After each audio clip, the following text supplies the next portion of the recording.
రాష్ట్రంలో సంచలనం రేపిన వైసీపీ హయాంలోని మద్యం కుంభకోణం కేసులో కీలక ముందడుగు పడింది. ఈ కేసు విచారిస్తున్న ప్రత్యేక దర్యాప్తు బృందం కుంభకోణానికి సంబంధించిన ప్రిలిమినరీ ఛార్జ్ షీట్ను కోర్టుకు సమర్పించింది. ఈ మేరకు 300 పేజీలతో కూడిన ఛార్జ్ షీట్ను సిట్ అధికారులు తయారు చేశారు.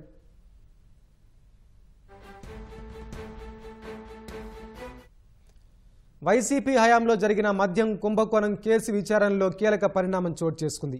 కేసును దర్యాప్తు చేస్తున్న సిట్ బృందం 300 పేజీలతో కూడిన ప్రిలిమినరీ ఛార్జ్ షీట్ దాఖలు చేసింది. ఛార్జ్ షీట్లో 100కు పైగా ఫోరెన్సిక్ ల్యాబ్ నివేదికలను అధికారులు జత చేశారు. 100కు పైగా ఎలక్ట్రానిక్ పరికరాలను కోర్టుకు సమర్పించారు. మద్యం కుంభకోణానికి సంబంధించి ఇప్పటి వరకు 62 కోట్ల రూపాయలను సీజ్ చేసినట్లు ఛార్జ్ షీట్లో పేర్కొన్నారు. ఈ కేసులో ఇప్పటి వరకు 268 మంది సాక్షులను విచారించిన సిట్ 11 మంది వాంగ్మూలాలు, రిమాండ్ రిపోర్టులు, ఇతర పత్రాలను ఛార్జ్ షీట్కు జత చేసింది. బ్యాంకులు, ఆసుపత్రులు, బంగారు దుకాణాలు, స్థిరాస్తి సంస్థల్లో పెట్టుబడులపై వాంగ్మూలాలను సిట్ ప్రిలిమినరీ ఛార్జ్ షీట్లో పొందుపరిచింది.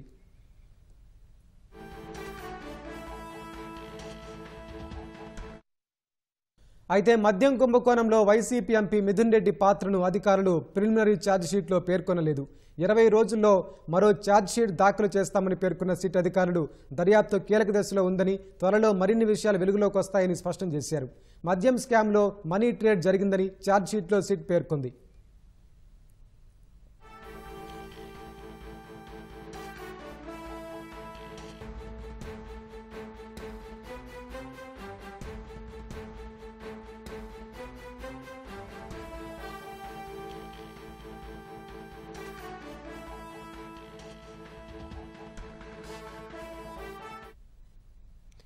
మద్యం కుంభకోణంలో ఛార్జ్ షీట్పై మరిన్ని వివరాలు మా ప్రతినిధి శ్రీనివాస్ మోహన్ అడిగి తెలుసుకుందాం. శ్రీనివాస్ మోహన్, చెప్పండి, ఛార్జ్ షీట్లో ప్రధానంగా ఏ అంశాలను పేర్కొన్నారు? వెంకటేష్, మద్యం కుంభకోణానికి సంబంధించి సిట్ దర్యాప్తులో అనేక కీలకమైనటువంటి అంశాలను వెలుగులోకి తీసుకురావడం జరిగింది. సిట్ ఆవిర్భావం నుంచి ఇప్పటి వరకు సుమారు 11 మందిని అయితే సిట్ అరెస్ట్ చేయడం జరిగింది. అరెస్ట్ చేసిన నేపథ్యంలో వాళ్ళు ఇచ్చినటువంటి వివరాలు, అలాగే సిట్ సమగ్రంగా శాస్త్రీయంగా సేకరించినటువంటి అంశాలు అన్ని క్రోడీకరించుకొని ఈ రోజు ప్రాథమికమైనటువంటి ఛార్జ్ షీట్ ను వేయడం జరిగింది. ఈ రోజు సిట్ ఏసీబీ న్యాయమూర్తికి సిట్ తమ ఛార్జ్ షీట్ ను అందజేయడం జరిగింది. ఈ ప్రధానంగా ఈ సిట్ జారీ చేసినటువంటి ప్రాథమికమైనటువంటి ఛార్జ్ షీట్ లో 300 పేజీల వరకు ఈ ఛార్జ్ షీట్ సంబంధించిన వివిధ అంశాలను అందులో ప్రస్తావించడం జరిగింది.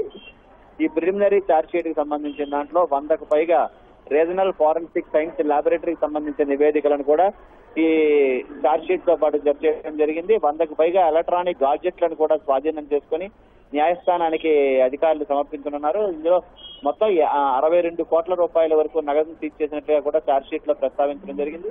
268 మంది సాక్షులను ప్రశ్నించి వాళ్ళ నుంచి సేకరించిన సమాచారం ఆధారంగా ఈ ఛార్జ్ షీట్ రూపకల్పన అనేది జరిగింది.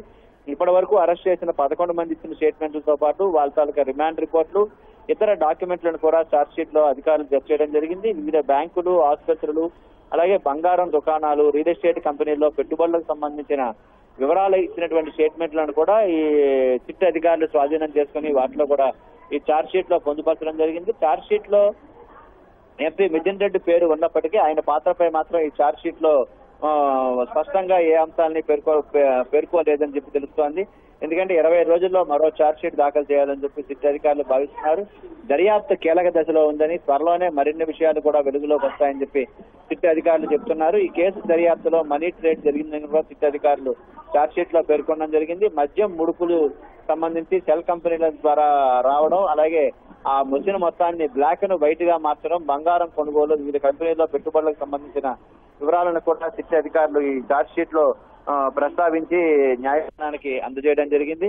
సిట్ ఆవిర్భావం నుంచి ఈ కేసును లోతుగా సిట్ అధికారులు దర్యాప్తు చేస్తున్నారు. దీనికి సంబంధించి రాజ్ కసిరెడ్డి అరెస్ట్ తర్వాత ఇప్పటి వరకు 11 మందిని సిట్ అధికారులు అరెస్ట్ చేయడం జరిగింది. గత ప్రభుత్వ హయాంలో 2019 నుంచి 2024 వరకు మధ్యకాలంలో జరిగినటువంటి మద్యం కొనుగోళ్లకు సంబంధించి భారీగా ముడుపులు చేతులు మారను, అలాగే ఏవైతే కంపెనీలు భారీగా తిరిగి ముడుపులు చెల్లించాయో ఆయా కంపెనీలకే మద్యం సంబంధించినటువంటి ఆర్డర్లు ఇవ్వడం లాంటి వ్యవహారాలన్నీ చోటు చేసుకున్నాయి. సుమారు 3,500 కోట్ల రూపాయల వరకు ఈ మేరకు భారీగా అవినీతి జరిగినట్లుగా సిట్ ప్రాథమికంగా భావించింది. ఈ నేపథ్యంలోనే ఈ రోజు ప్రిలిమినరీ ఛార్జ్ షీట్ ను న్యాయస్థానానికి సమర్పించడం జరిగింది. ఎందుకంటే ఈ కేసులో రాజ్ పెసిరెడ్డితో పాటు అరెస్ట్ అయిన వారిలో కొంతమందికి 90 రోజులు వారు అరెస్ట్ అయ్యి గడువు పూర్తయినటువంటి నేపథ్యంలో సిట్టి ప్రాథమికమైనటువంటి ప్రిలిమినరీ ఛార్జ్ షీట్ అయితే సమర్పించడం జరిగింది. మద్యం కొనుగోళ్లకు సంబంధించినటువంటి వ్యవహారాల్లో ఏదైతే గతంలో ఉన్నటువంటి ఆన్లైన్ విధానం ఏదైతే పేమెంట్ సిస్టమ్ ఉందో దాన్ని పూర్తిగా మార్చేయడం,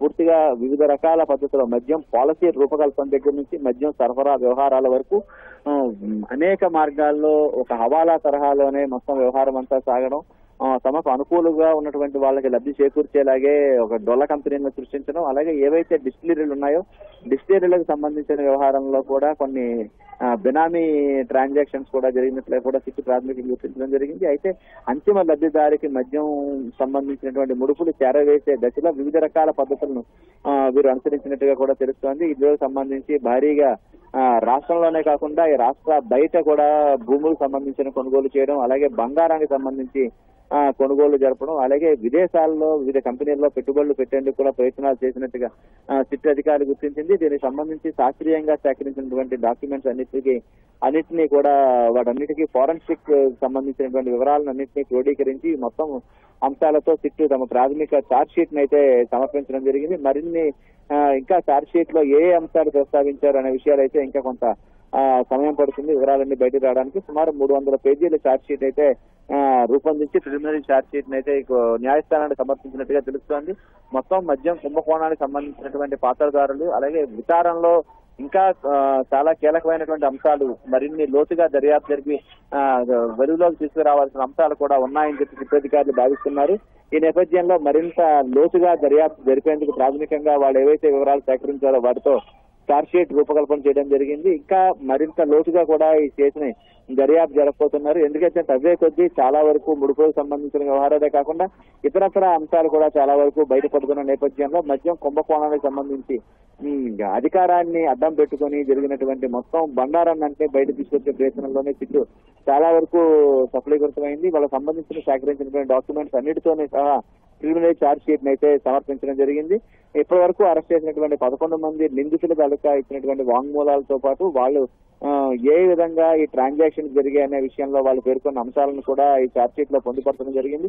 అయితే కొంతమంది ఎవరైతే నిందితులు అరెస్ట్ అయిన వారు ఉన్నారో అంతిమ లబ్ధిదారుకు సంబంధించినటువంటి వ్యవహారంలో కొంత సమాచారం ఇచ్చేందుకైతే వాళ్ళ నుంచి స్పష్టమైన సమాచారం రాని పరిస్థితుంది. ఇంకా మరింత లోతుగా దర్యాప్తు జరిపి ఎవరెవరికి ఏ మేరకు దీంట్లో ముడుపులు వెళ్ళాయనే విషయాన్ని కూడా సిట్టు మరింత లోతుగా దర్యాప్తు జరగబోతోంది. ఈ రోజు మిథున్ రెడ్డిని కూడా సుమారు 5 గంటల పాటు విచారణకు సిట్టు విచారణ చేయడం జరిగింది. విచారణలో కూడా చాలా అంశాలను కూడా సేకరించడం జరిగింది. ఈ సేకరించిన అంశాలన్నిటితో కూడా మరో 20 రోజుల్లో మరో ఛార్జ్ షీట్ కూడా దాఖలు చేసే అవకాశం కనిపిస్తోంది. ధన్యవాదాలు శ్రీనివాస్ మోహన్.